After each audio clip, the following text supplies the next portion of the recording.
People have already begun getting their feet wet with the new cards, and whoo-wee, some interesting stuff, I must say. So what is up, guys?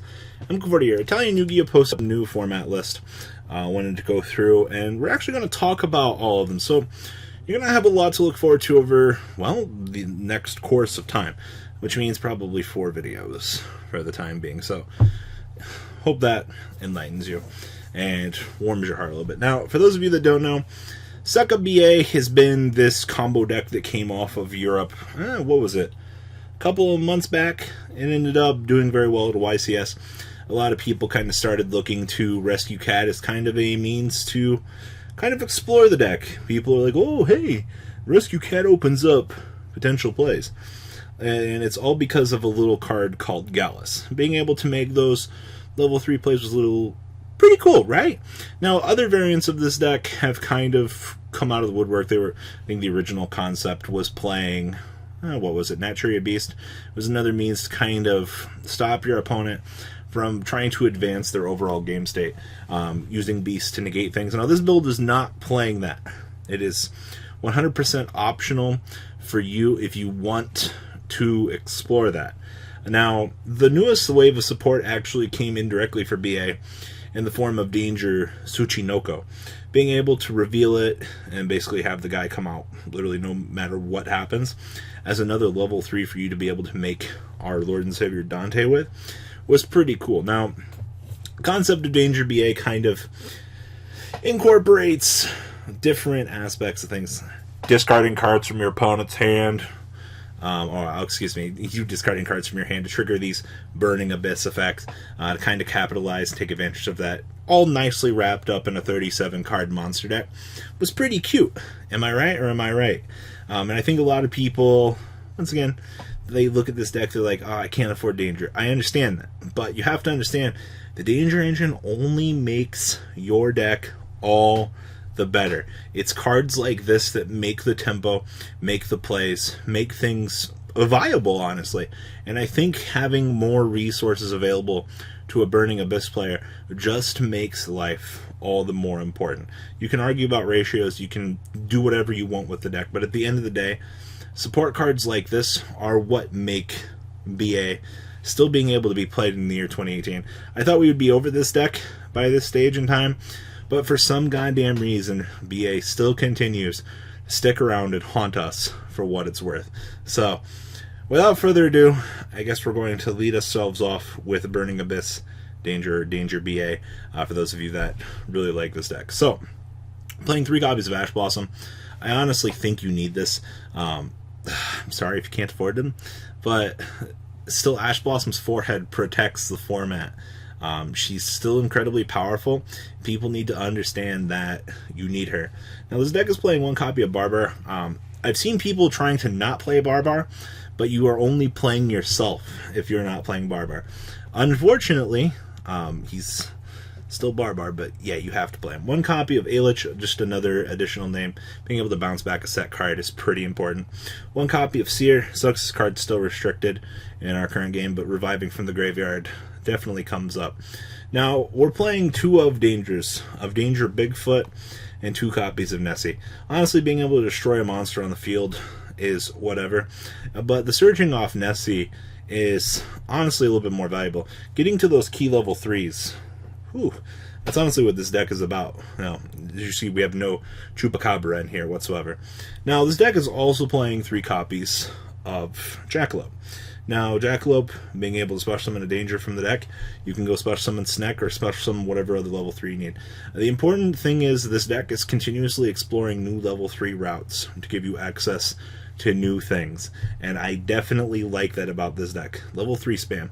Never thought there would be a time and day in this game where we'd be getting that. 2 copies of Danger Tsuchinoko, as I said, special summon level 3s are pretty damn good. Now, this has kind of been a trend with BA as of late, being able to Beatrice out the snow to kind of disrupt your opponent's plays. This card does get a lot of mileage, and plus you want more advantage generating cards, because, I mean, things like Farfar and Hair-Neg ones, but if you're blinking an opponent's key monster to make sure that you can get another turn, I actually really like that.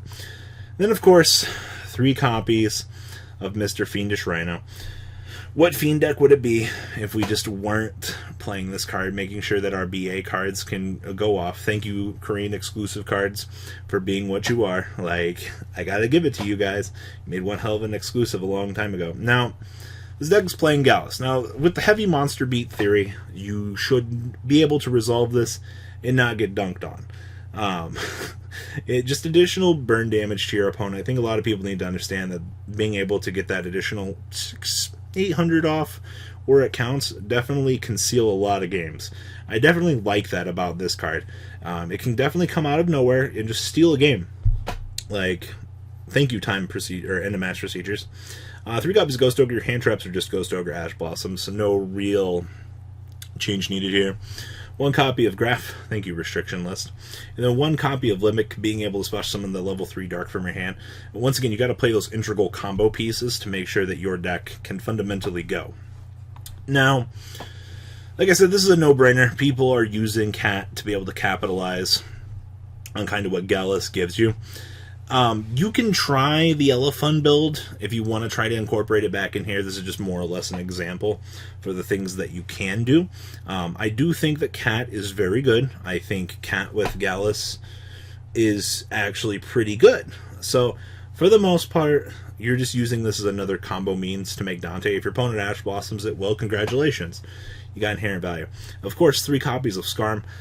Not a lot to say about Skarm. 1 Tour Guide, and the Heat de Resistance, Sekka's Light.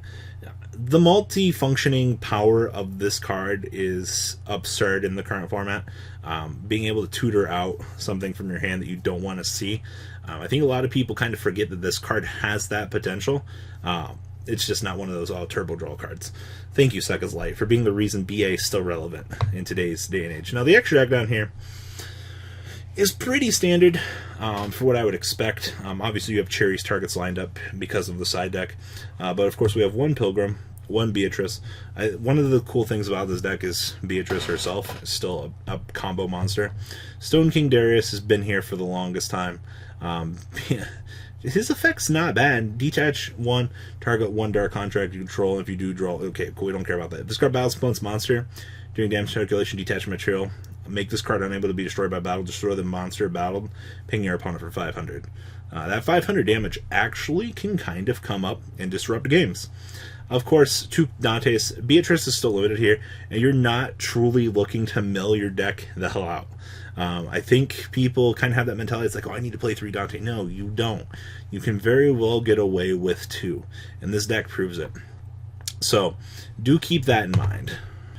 So, Levier, Breaksword, nothing too explanatory here. 1 Borreload Dragon, 1 Isolde, 1 Cerberus, 1 Mermaid. Now, one of these Phoenixes is supposed to be a Boral Sword Dragon. You still have combo ability in this deck, and I think a lot of people kind of forget that. So, one of these, for all intents and purposes, is supposed to be a Boral Sword Dragon. Just as a note for the edit on this from Italian Yu-Gi-Oh! And then 1 Unicorn and 1 Underclock Taker. Like I said, the extra deck looks phenomenal. I don't see any real changes that I would make if I was playing this deck going forward into an event, because everything is just kind of stabilized for you. So, there's that. Definitely into the Boral Sword, though. Side deck, we have 3 Ghost Reaper and Winter Cherries.